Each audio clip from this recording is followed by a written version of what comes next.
Hello, and welcome to the Monster Painters Eclipse Solstice Spectacular.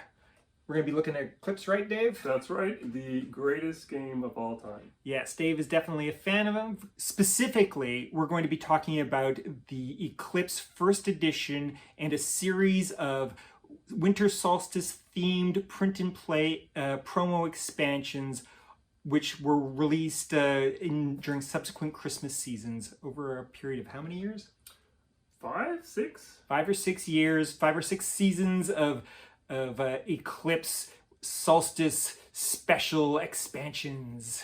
Eclipse is a 4X Space Empire game by, okay, here we go. Toko Takakilio. My apologies, sir. I didn't mean to do that to you. And it's got with art by O.C. Haikala.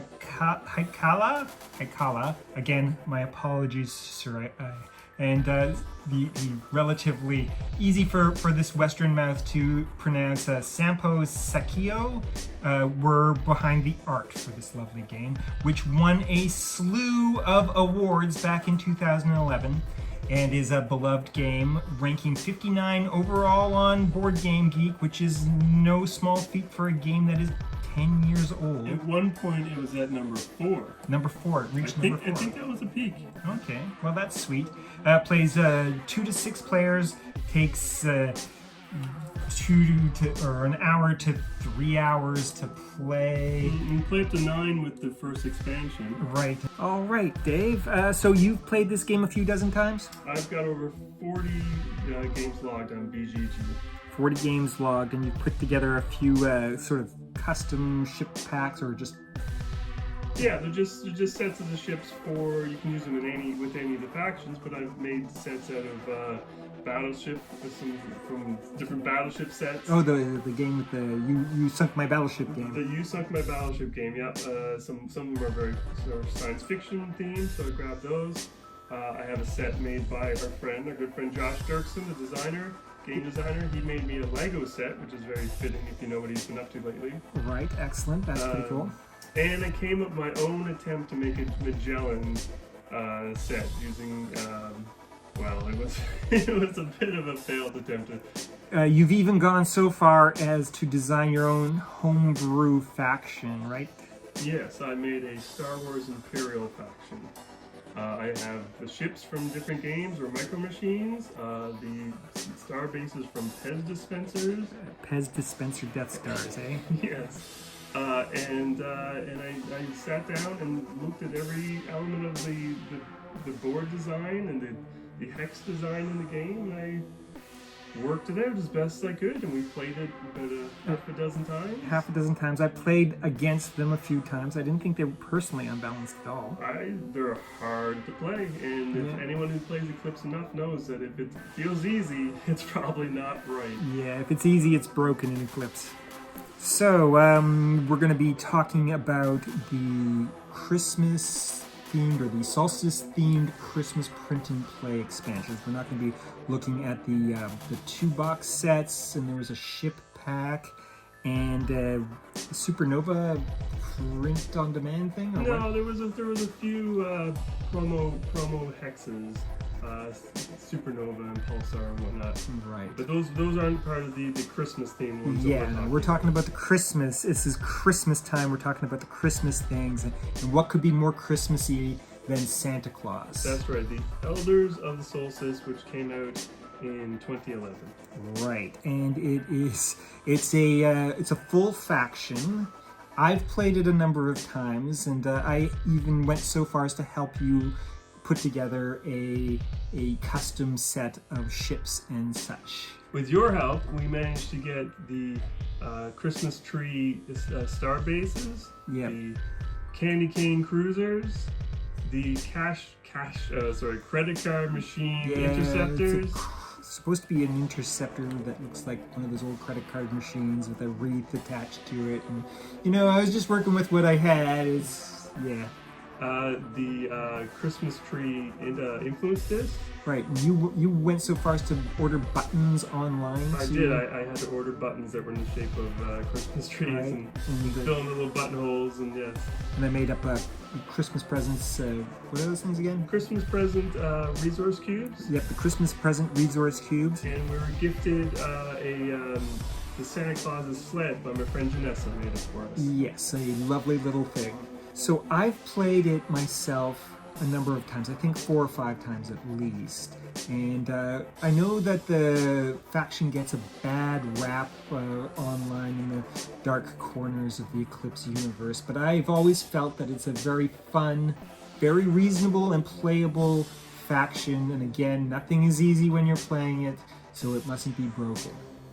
Yeah, no, I've played once or twice myself. It plays perfectly fine. It's fun. Yeah.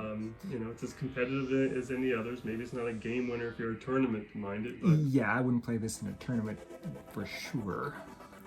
But yeah, totally fun. And that was the first one, the first print and play, right? first print and play, and it did not get ported over to second edition. So it's unique to this one release.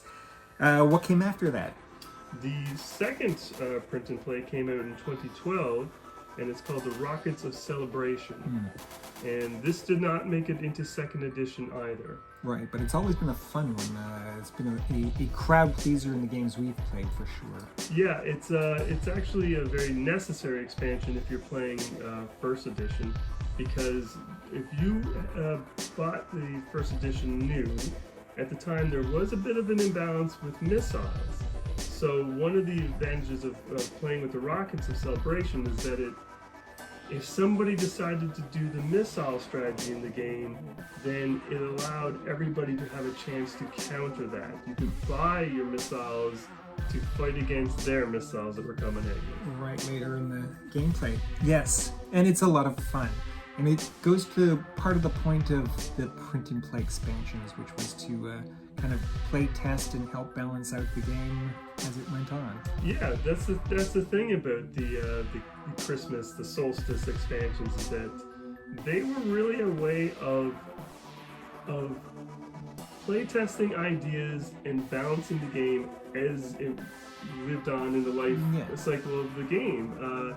And it you know, if they felt that something was unbalanced, they would come out with these little promos, print and play say, expansions "See for this?" presents for Solstice that made the great game more playable. What more could you want? Yeah. So what was the next expansion?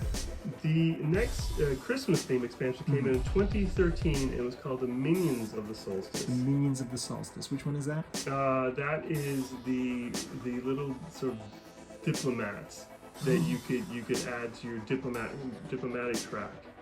Right. And they were in the theme of Santa's elves or the elders' elves. And they did find their way into second edition. And in second edition, they're called the minor species. And there was 4 of them in first edition, and when they came in the second edition, there was 9 of them. Right. And they're slightly different in how you play them, and so I actually play both in my games because the fact that they do play a little bit differently. Right. Yeah. But what did they do?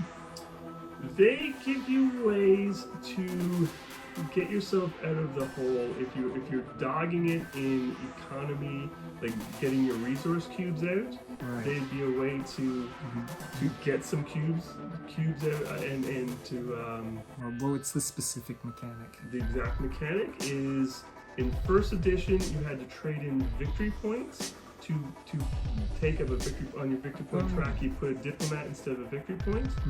And in second edition they still filled up your track, but you paid for them with money. And in the second edition ones, the minor species, they're all different. Everyone's right. There's 9 different things that they're doing, either giving you resource spaces, or end of game victory points, or different things. There's lots of them. Right. So this print and play Solstice spectacular release led on to actual mechanics in the second edition. Yeah. Again, it's all about testing out ideas, that they would implement in later production of the game. Yeah. Okay, and so what came on after that one? The next one after that was the Galactic North, which came out in 2014. Right. And this did not make it in the second edition, and I'm not surprised. Yeah. It's my least favorite. I'm not crazy about this one. It's not that there's anything wrong with it. It's what it is. It's a mechanic to turn ships into victory points, but it's so hard to explain to people how it works. Yeah. That you just say, forget it. We're not going to play it. Right. Because so how it works? You send a ship on a mission to the Galactic North. The ship is out of play, and if you get there in time before the end of the game, you score whatever point condition is. That's right. That's exactly right. But you have to remember that it's like your ship has to move its movement every round. If it makes it to 9 rounds and gets to the Galactic North, which is considered like 9 hexes away, you get the points. It's a nice idea, but it's so hard to explain that I just say forget. Never mind. Yep. Yeah, I'm not crazy about it. I never, even when we play it, I don't bother with it. Yeah, well, I mean, I'll mix it in. I mix them all in on occasion, but yeah. At this point, I just like randomizing it a little bit for sake of variety of gameplay. Of course. So that was the third one, right? Well, that was the 2014 one. The next one is the 2015 one. 2015 one. Which was the Gift of the Elders. Right. And that one was it was kind of a catch-up mechanic. If somebody is the first person who passes is almost always the person who's losing the game, who's dogging it. Totally true. Things are not going well. You've got no planets that have anything useful. And you're surrounded by enemies, and on it goes in this game. Yeah. So the Gift of the Elders was a stack of tokens that would give you some immediate benefit or endgame victory points, and if you were the first person to pass, you get the choice of which one you wanted. You get a little bit of candy. Yeah, you get a free ship or some resources or whatever, and then you pass it on to the person of your choice. Yeah. And so it was a catch-up mechanic. And one that was kind of, I think, needed. Yeah, it was all about catch-up mechanics in this game, because it is true that you could, with just bad luck, be put behind. Oh, totally true. That's never happened to me. No siree. All right, on to the last one of these wonderful Solstice print and play expansions. Which one is this? This is the Anticipation of the Elders from 2016. Right, and this is one of the better ones for sure. Yeah, so this was another catch-up mechanic where the first person who passes, as we said, is usually the person who's not doing so well, gets to take a random bonus. Yeah, you get a bonus. Little bonus. A ship or a cube or ship or money or a technology, and it just helps bring them back into the game a little bit. Yeah, because this game can be pretty punishing if you draw the wrong space tiles or just have a spell of bad luck. You can be pretty beaten up. Yeah, and so this did find its way into second edition in a very small way, or 2 ways really. One was that there's a general rule now that the first person who passes gets 2 money, and the game got shortened to 8 rounds in second edition instead of 9. And the whole 8-round thing was introduced in the Anticipation of the Elders because there was a hard a sudden death on the track right, which on the possible. I definitely like that from this print and play for sure. Yeah. So, but now that the game is only 8 rounds, that's not in the game anymore. The sudden death. I have always enjoyed playing with these Solstice print and play expansions. I was always excited when you had printed up a new one. Do you think there's much chance that they're going to keep this tradition going? I hope so. It'd be nice to see they come out with some new ideas and how they're still thinking of new stuff and how ways that they can keep the game going, new content. Keep the game alive. If you have any suggestions for what you would like to see as a Winter Solstice print and play expansions, leave them in the comments below. I would love to read them. Would you like to read them, Dave? Yeah, I'd love to see what people have in mind. Absolutely. Hey, Angus. Hey. Now that you've stolen Christmas, how do you feel? Pretty bad, because I still didn't win. I lost to stupid Dave. He is stupid, isn't he? Especially when he wins. Dave, let's see that shirt. Solaris. Is that one of those hippie movies? Remember to like, comment, and subscribe.